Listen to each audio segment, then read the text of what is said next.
சாதி பார்த்து வசதிகள் அமைப்பதா?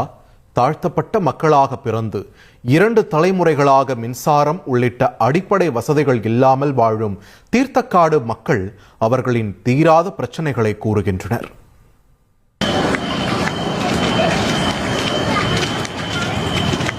எதுவுமே இல்லை.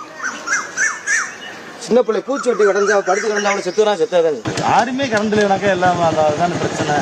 இந்த உலகமே வெளிச்சத்தில் இருக்கும்போது நாங்கள் மட்டும் இருட்டில் வாழ்ந்து கொண்டிருக்கிறோம் என்கின்றனர் மதுரை மாநகராட்சி தீர்த்தக்காடு பகுதி மக்கள். என்னன்னா இல்ல எதுவுமே இல்ல. பத்திரப்பதிவுத்துறை அமைச்சர் மூர்த்தியின் சொந்த தொகுதிக்கு உட்பட்ட இந்த பகுதியில் 300க்கும் மேற்பட்ட குடும்பங்கள் வசித்து வருகின்றனர். இவர்கள் தலைமுறையாக மின்சாரம் இல்லாமல் இருட்டில் வாழ்வதுடன் தினந்தோறும் பயத்தை